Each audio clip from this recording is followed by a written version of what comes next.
네, 여러분 좋은 아침입니다. 한 주가 새롭게 시작됐네요. 주말 사이에 미국에선 민주당이 임시 예산안에 타협안을 제시하면서 셧다운 해제에 대한 기대감이 한때 부각받기도 했지만 AI주들에 대한 고평가 논란을 잠재우기는 또 역부족이었습니다. 여기에 소비 심리가 역대 최저치까지 내려간 것도 시장에 하방 압력을 가했는데요. 우리도 녹록치 못한 상황은 비슷합니다. 4천선 결국 붕괴됐습니다. 아슬아슬 지켜내나 싶더니 10거래일을 유지하지 못한 채 다시 내려왔거든요. 일장 춘몽이었을까요? 그동안 시장을 끌어왔었던 반도체 부진도 컸지만 조방원의 영향도 적진 않습니다. 조선의 경우에는 가장 강력한 모멘텀이 마스가였는데 아직도 우리랑 미국과 협상 문구는 조율 중인데 반해서 중국의 선박들에겐 수수료 부과를 유예하겠다고 하니 조선도 이젠 그냥 믿고 있을 땐 아닌가 싶기도 합니다. 여기에 방산도 어닝 서프라이즈를 기록했는데 두 자릿수 급락이라니 4분기 고비라는 게 그저 LIG 넥스원만의 문제는 아닐 거란 생각도 듭니다. 그나마 있는 재료는 학회 또 계약 체결 기대감이 있었던 바이오와 실적인데요. 페트론과 일레일리의 계약 공시, 이제 곧 나올 것이란 기대감 때문인지 앞으로 계약이 나올 기업들 또 학회 먹거리는 뭐가 있는지 얘기 나눠볼 거고요. 이번 주도 실적이 한창입니다. 화장품, 엔터, 근데 전체적으로 다 간다기보다는 실적에 따른 희비 교차가 극명한데요. 이번 주 기대해볼 만한 기업은 어디 있는지 물색해 보겠습니다. 네, 이제 모닝콜 울리네요. 한 주를 새롭게 시작하는 월요일 힘차게 일어나서 출발해 보시죠.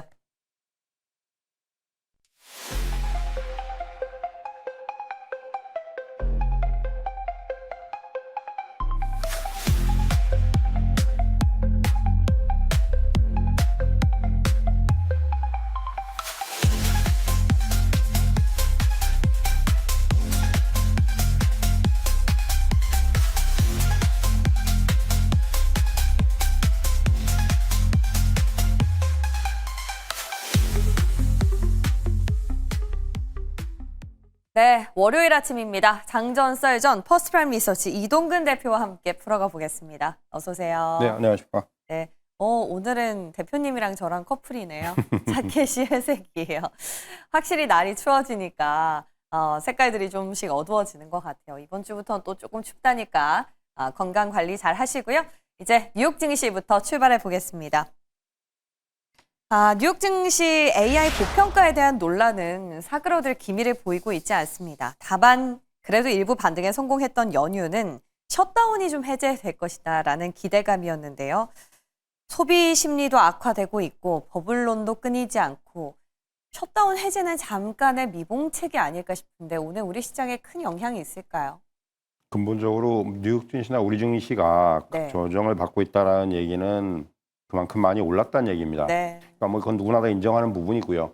그러니까 우리 증시도 그렇고 미국 증시도 그렇고 워낙 그 올해의 상승률이 컸고 미국 증시는 4월 저점에 35%가 올랐고 우리 증시는 지금 최근에 어떤 흐름만 놓고 보더라도 코스피 지수가 1000포인트가 조정 없이 올랐어요.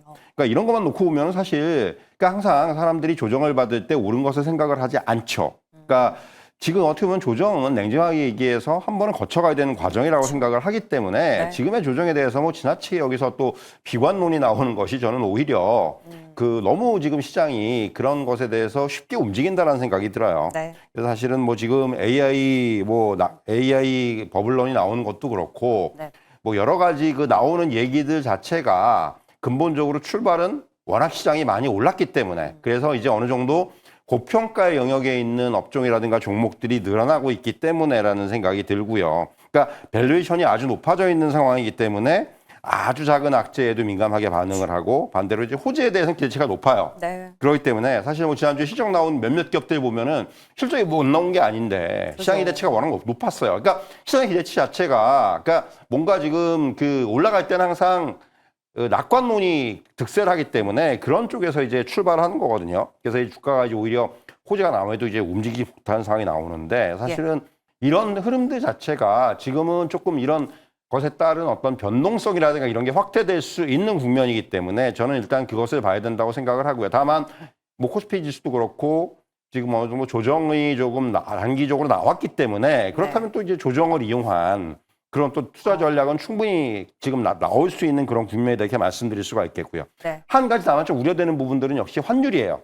좀 사실 뭐 지금 증시의 어떤 상승과 조정이 중요한 게 아니고 근본적으로 환율이 굉장히 중요하다고 생각을 하는데 원달러 환율이 1,460원에 뚫었단 말이에요. 이게 사실은 그러니까 다른 것보다도 그런 말씀들을 많이 하세요. 외국인들이 이전에도 환율은 낮지 않았는데 그럼에도 불구하고 매수를 했는데 맞아요. 왜 지금은 파느냐. 예. 자, 이전에는 지수가 4,000이 아니었죠. 그 생각을 해야 되는 거예요. 그러니까 지금은 그러니까 모든 것들은 그러니까 지금 워낙 상황이 달라졌네요. 상황이 달라졌기 때문에 그러니까 네. 단기적으로 이러한 그 급등에 따른 지금은 어떻게 보면은 숨고르기, 차익 실현 이런 쪽에 조금 더 포커스를 맞출 필요가 있을 것 같고요. 네. 그러니까 결국은 지금은 변동성에 우리가 조금 더 유의를 해야 되는 그런 구간이다. 좀 이런 말씀을 드릴 수가 있을 것 같습니다. 이미 많이 올랐기 때문에 여기서 쉬지도 않고 더 가길 바란다는 건 어쩌면 욕심일 수도 있겠네요. 마침 숨고르기 타이밍에서 환율까지 절묘하게 맞아 떨어지다 보니까 외국인이 쉽게 들어오기는 또 발걸음이 무거울 수도 있지 않을까라는 생각이 듭니다. 이번 주는 뭐 그런 분위기 계속해서 유지가 될 것 같다라는 의견이셨는데요. 그럼 우리가 반도체는 어떻게 해봐야 될까요? 말씀을 들어보면 그냥 앞으로의 펀더멘털의 문제라기보다는 지금 주가 차원에서 너무 단기 급등에 따른 숨고르기라면 우리는 이 타이밍을 매수로 노려보면 되겠습니까? 앞서 시간에도 사실 반도체에 대한 얘기가 좀 있었는데 저도 이제 거기에 굉장히 공감을 해요. 무슨 얘기냐면은 예. 우리나라 반도체 대표주들의 지금 내년 기준 PR을 보면은 굉장히 낮아요. 사실은 이게 뭐 미국 업체들이나 중국 업체들에 비교해 봐서 우리나라 반도체 업체들은 아직까지도 저평가가 되어 있습니다. 네. 근데 역시 마찬가지예요. 지금 최근에 이제 부각되는 부분도 AI 거품론에 대한 얘기들은 결국은 오픈 AI로도 그랬고 또 이제 메타라든가 마이크로소프트라든가 이런 회사들이 자, 투자를 많이 하는 건 알겠는데 그 비용을 어떻게 조달할 것인지에 대한 그렇죠. 이 부분에 시장에 자꾸 이제 의구심이 발생을 하면서 나타난 이제 그런 현상이고요. 우리나라 증시에서 이제 외국인들이 지난주에만 매도를 7조 이상 했는데 그 중에 이제 SK하이닉스하고 삼성전자가 72%를 차지했단 말이에요.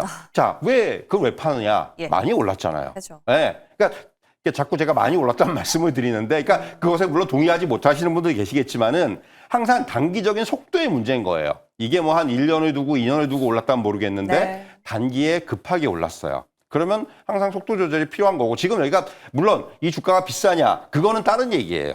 저는 충분히 더 오를 여지가 있지만은 지금은 일단 속도 조절의 어떤 구간이다 이렇게 말씀드릴 수가 있겠고 완급이 중요하죠. 예, 그래서 일단 다음 주에 예정된 엔비디아의 실적 발표 19일 날 예정되어 있는데 이게 하나의 분기점이 될 수가 있겠죠. 그러네요. 그러니까 일단 엔비디아가 이번에 어느 정도 그러니까 자꾸 이제 엔비디아한테 무거운 짐을 안겨주는 건데 네. 이전 국면에서 항상 엔비디아의 실적이 하나의 분기점이 됐기 때문에 결국 AI 고평가의 어떤 이런 우려를 해소하기 위해서는 시장 기대를 넘어서야 되는 그런 실적이 좀 필요하다 이렇게 말씀드릴 수가 있겠고요. 앞서 말씀드렸지만은 우리나라 반도체 주식들, 그러니까 특히나 이제 삼성전자라든가 SK하이닉스의 내년 이익 전망을 보면은 정말 서프라이즈가 계속 이어질 수밖에 없는 그런 상황이에요. 물론 100조 원까지 네, 연간 그러니까 지금 나오더라고요. 삼성전자 같은 예. 경우 뭐 지금 80조 원 얘기가 나오고 있고 네. SK하이닉스도 뭐 70조 원 얘기가 나오고 있기 때문에 이런 부분들이 물론 얼마나 구체화가 될지는 모르겠습니다만은 어쨌든 간에 그런 것만 놓고 봤을 때는 어떤 이런 조정이 또 하나의 매수 시기가 될 것으로 보여지기 때문에 근데 이제 그런 거예요. 그러니까 항상 개인 투자자들께서 잘 못하시는 것 중에 하나가 주식을 사실 때 한 번에 사시는 경우들이 많은데 이렇게 조정을 받을 때는 좀 분할 매수의 관점이 필요해요. 그러니까 선을 정해놓고 지지선이라든가 아니면은 그 주가의 흐름을 보면서 좀 나눠서 사는. 그러니까 조정이 나올 때마다 나눠서 사는 이런 전략이 저는 조금 지금 유효하지 않겠는가 이런 말씀을 드릴 수가 있겠습니다. 리스크 관리를 하면서도 그 기업의 가치를 담아갈 수 있는 그런 전략이 되겠죠. 그럼 대표님 엔비디아 실적 발표 전까지 손 놓고 있는 게 아니라 조금씩 분할이라면 그래도 접근이 유효하다라는 걸로 이해를 하면 될까요? 네. 네, 좋습니다. 그래서 뉴욕 증시와 함께 또 반도체에 대한 분위기 점검을 해봤고요. 이제 궁장으로 들어와서요. 우리 조방원도 주도 섹터 점검이 좀 필요합니다. 균열이 조금씩 느껴지고 있어요. 특히 조선의 경우에는 미국 정부가 중국 선박들에 대한 입항 수수료를 부과하기로 당장에 결정을 했었는데 이게 밀렸습니다. 그리고 마스카도 지금 교착 상태 계속 있지 않습니까? 이제 리스크 관리 좀 해볼까요? 사실 뭐 리스크 관리보다는 저는 예. 지금 보면은 뭐 미국 정부가 이제 중국 정부 그 입항 수수료 갖다 유예했다고 그러는데 이게 과연 우리나라 조선업종에 얼마나 영향을 줄까라는 생각이 들어요. 솔직히 말씀드리면은. 그러니까 이거는 어떤 센티멘트의 문제인 거지 직접적인 어떤 실적이라든가 어떤 이런 쪽에 관련된 문제는 아니라는 거죠. 근데 중국 선박들의 네. 입항 수수료가 부과가 안 되게 되면 네. 중국 쪽에 예. 배를 주문하는 네. 그런 기류도 생기지 않을까요? 물론 컨테이선 글쎄요. 그거는 뭐 좀 더 상황을 두고 봐야 되겠지만은 네. 결국 처음부터 저는 그런 생각이 들어요. 과연 미국과 중국이 이렇게 뭔가 서로 간에 이 무역 협상과 관련해서 주고받는 과정이 정말로 액션을 취하기 위한 과정이었는가 하는 생각이 드는 거죠. 결국 그거는 이런 협상의 액션. 과정에서 양게 던질 수 있는 카드들을 던지고 지금 히토리도 마찬가지고요. 중국 히토리 지금 다시 제한 해제했잖아요. 그러니까 이런 부분들을 보면은 결국은 서로 간에 이거는 카드를 던져서 최상의 어떤 협상 결과를 만들어내기 위한 그런 하나의 과정이라는 생각이 듭니다. 그래서 사실은 이 부분이 과연 우리는 그렇다고 해서 우리나라 조선업종이 여기서 굉장히 타격을 받는다 그런 건 아니라는 거예요. 네. 오히려 단기적으로 봤을 때 네. 하나오션에 대한 중국의 제재가 철회된 상황이 나타날 수가 있단 말이에요. 이게 오히려 조금 더 우리나라 조선업종화에 대해서는 긍정적으로 받아들일 수 있는 요인들이 있는 거고요. 무엇보다도 이제 펀더멘탈로 돌아오면은 네. 조선업종의 수주 모멘텀은 지금 이어지고 있어요. 그러니까 지금 글로벌 선박 발주량은 분명히 작년 대비에 반토막이 났습니다. 그런데 우리나라의 수주는 예상보다 굉장히 견조해요. 작년에 우리나라 조선업계가 받은 수주가 406억 달러였는데 올해 지금 예상이 한 390억 달러 정도 돼요. 그러니까 자 전체가 반토막이 났는데 우리나라 조선업계 수주는 한 10%도 안 준 거예요. 쉽게 말하면은. 그러니까 이게 더군다나 그 내용을 보면은 고부가 가치 선종으로 지금은 집중이 되고 있기 네. 때문에 오히려 마진율은 점점 높아지고 좋아지고 있습니다. 있죠. 그러면은 이제 좀 더 본질적으로 와야 된다는 얘기. 지금까지 무슨 뭐 미국과 중국과의 관계라든가 마스가라든가 이런 것 때문에 조선업종이 사실은 어떻게 보면 센티멘트에서 부각을 움직인 받았죠. 측면이 많았는데 네. 이제 조금 더 펀더멘털 쪽으로 와야 된다는 얘기죠. 아, 그러니까 그래요. 수주라든가 실적은 계속해서 성장을 하는 추세고요. 예. 그리고 이제 무엇보다도 지금 단기적으로 봤을 때는 뭐 군함의 수출이라든가 또 이제 뭐 아시겠지만 뭐 캐나다라든가 폴란드 쪽에 잠수함이 네. 뭐 대형 프로젝트라든가 이런 것들이 지금 계속해서 상당히 있는 상황이기 때문에 네. 조금 더 이제는 본질적인 가치 쪽으로 와야 된다고 생각을 하고요. 네. 조선업종이 최근에는 뭐 물론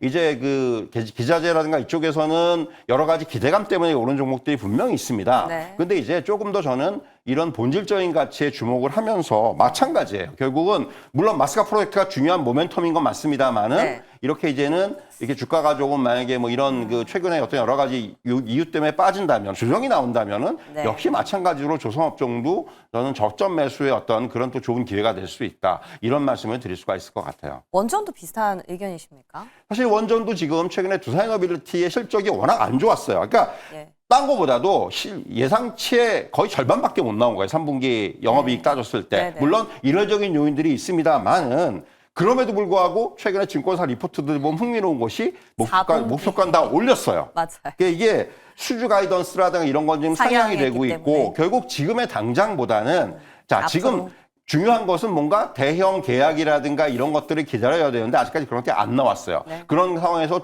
또 실적까지 안 나오니까 주가 빠질 수밖에 없죠. 그런데 지금보다는 이후를 봐야 된다는 얘기, 내년을 봐야 되고 최근에 두산에너빌리티는 빠지고 있지만은 굉장히 흥미로운 게 한전은 굉장히 많이 올랐어요. 맞아요. 오히려 한전이 이런 그 원전 관련주의 어떤 대장주 대장인 역할을 하고 것 있죠. 같아요. 그러니까 이런 것들을 보면은 우리가 원전 수출이라든가 이런 것들에 대한 기대가 꺾인 것은 아니다라는 걸 알 수 있겠고요. 그렇다면 지금부터는 내년에 매수. 어떤 이런 지금 계약들 지금 보면은 뭐 당장 두산에너빌리티 같은 경우는 내년에 뭐 그 미국이라든가 폴란드라든가 뭐 불가리아라든가 맞아요. 이런 쪽에 그 웨스팅하우스 대상으로 한 네네. 원전 수주가 본격화되기 때문에 네네. 결국 성장세가 이어질 가능성이 크다라는 거예요. 마찬가지로 지금 이렇게 단기적으로 봤을 때는 실적의 미스라든가 이런 것 때문에 주가가 흔들리고 있지만은 또 마찬가지의 저점 매수의 관점이 될 수가 있는 거죠. 비슷하네요. 그러니까 그런 네. 쪽에서의 우리가 좀 대응이 필요한 그런 지금 위치가 아닌가 좀 이런 말씀을 좀 드릴 수가 있을 것 같습니다. 사실 원전과 반도체의 경우에는 매수를 하라는 의견에 지금까지 이견이 갈리진 않았습니다만 좀 걸리는 게 외국인 매도세라서요. 이 부분은 좀 계속해서 트래킹이 좀 필요한 듯 보여요. 그렇죠? 사실 외국인 매도라는 거는 예. 지금 외국인들의 한 최근에 한 1, 2주 정도의 매도 추세를 보면은 네. 한 가지 공통점이 있죠. 많이 오른쪽에서 올랐던 차익을 쪽에서. 실현을 하는 그쵸, 거예요. 그쵸. 그러니까 결국은 그들은 지금 수익을 일단 챙기는 쪽. 그쵸, 왜냐하면 평단가가 환율이 낮죠. 더군다나 여기서 환율이 계속해서 예. 오르고 있는 상황이기 때문에 그쵸. 외국인들은 수익을 극대화할 수 있는 좋은 아주 찬스거든요. 네. 그렇기 때문에 외국인들의 매도는 지금은 약간 그런 맥락으로 우리가 받아들일 필요가 있다. 이렇게 좀 말씀을 드리겠습니다. 방산도 짧게 한번 들어볼게요.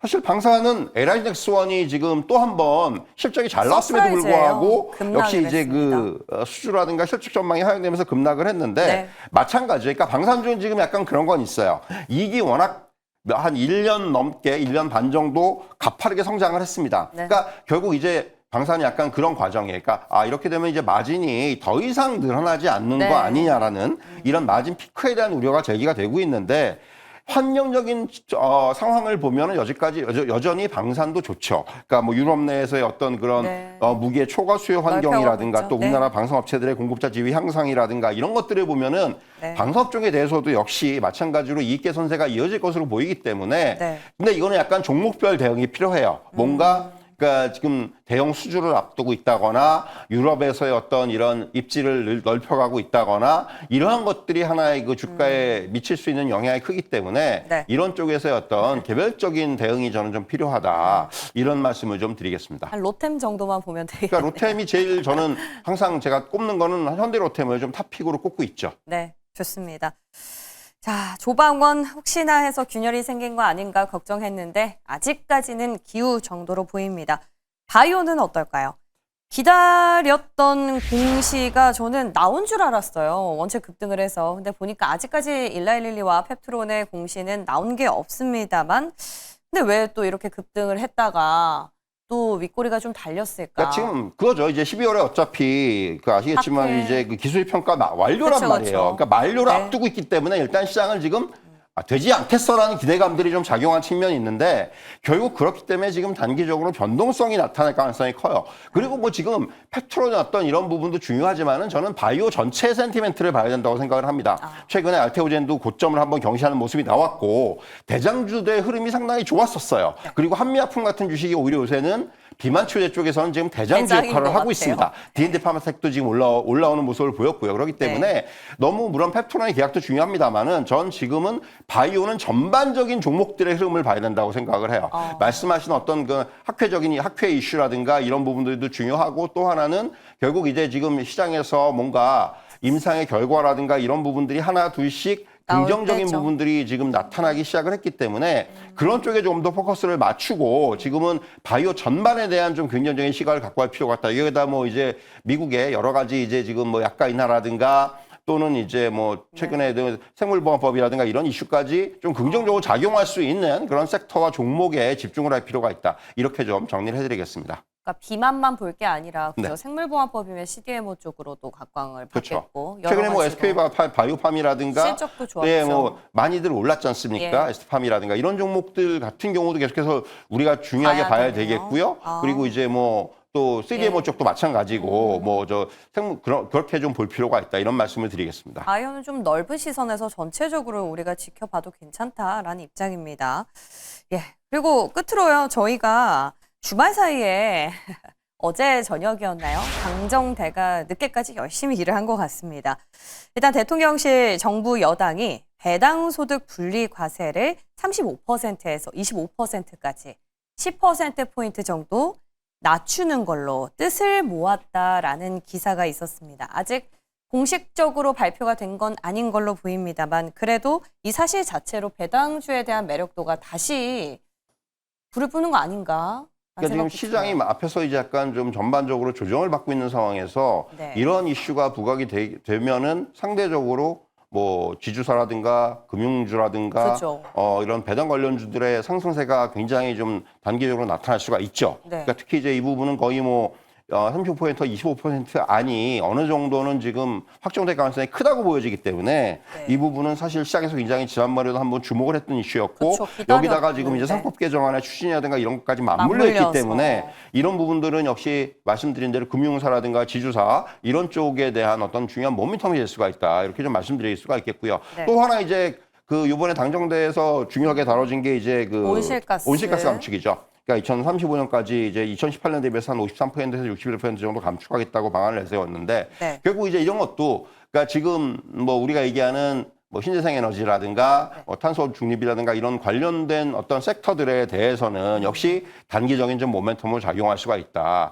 그래서 이제 시장이 조금 지금 조정을 받고 있기 때문에 오히려 시장의 돌파구 역할을 할 수 있는 이제 그러한 또 움직임은 재료로. 충분히 나올 수가 있다. 좀 이렇게 좀 정리를 해드릴 수 있을 것 같습니다. 저희가 배당주는 원체 많이 말씀을 드렸어서 그런데 온실가스 관련해선 신재생 쪽이면 뭐 태양광 이쪽일까요? 아니면 2차 전지나 ESS 쪽은 어떻게 보세요? 사실 저는 풍력이나 이런 쪽에 그러니까 지금 어차피 정부의 어떤 풍력이요? 그 에너지 에너지 고속도로라든가 이런 걸 볼 때 해상 풍력이라든가 이런 쪽에 대한 조금 집중도가 무게를 높다고 싣고 보여지기 있죠. 때문에 그런 예. 쪽 그리고 이제 뭐 아시겠지만은 뭐 탄소 배출권이라든가 이런 것과 관련돼 있는 종목이 단기적으로는 강하게 움직일 수 있어요. 에코프로, HN 그런 뭐 것, 이런.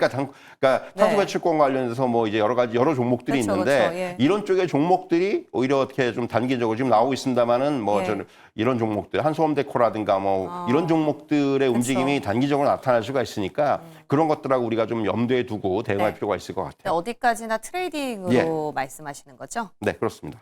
네, 좋습니다. 자, 오늘도 여러 가지 이슈들을 좀 정리를 해봤습니다. 그 가운데 어디에 무게추를 실어야 되다. 지난주에서 조금 힌트를 얻어본다면 실적이지 않을까. 이번 주에는 또 엔터라든지 게임주 안에서 화장품 안에서 실적들이 또 대거 나오거든요. 대표님 같으면 오늘 시장에 어디 쪽으로 좀 주목을 하시겠어요? 그러니까 이번 주에 사실 실적 나온 중요한 기업들은 하이브하고 JYP 엔터고 그리고 네. 이제 여기다 삼양식품 정도가 좀 중요하다고 생각을 해요. 삼양도 나옵니까? 삼양식품이 이제 11일 날 내일 발표하거든요. 네. 그러니까 삼양식품이 최근에 주가 좀 계속해서 눌려 있었잖아요. 그러니까 워낙 네. 많이 올랐다가 근데 이제 이번에 아마 사상 최대 실적 예상이 되기 때문에 이 부분에 대해서 이제 관세에도 불구하고 사실 오히려 미국에서 그 가격을 올렸어요. 그러니까 이게 정말요? 된다는 거예요. 삼양식품이 이게 되기 때문에 이 부분에 대해서 어떤 실적이 이번에 이제 잘 나왔다는 부분이 어떻게 반영될지 좀 봐야 될 것 같고 하이브 JYP 같은 경우는 최근에 이제 이번 실적도 중요하지만은 내년에 대한 기대감들 뭐 이제 BTS의 그 이제 완전체 투어라든가 네. 또 이제 스트레이키즈를 비롯해서 이제 JYP의 그 주요 IP들에 대한 맞아요. 실적에 대한 기대감들 이런 것들이 이제 반영이 될 거기 때문에 네. 그런 쪽에 이번 주는 좀 주목을 할 필요가 있지 않나 이런 말씀을 좀 드리겠습니다. 결국에 실적에 좀 주목도.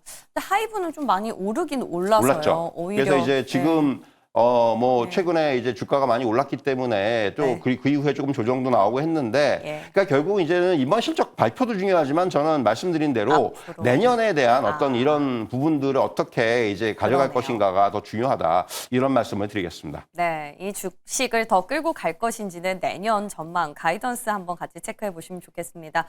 오늘도 도움 말씀 주신 이동근 대표 고맙습니다.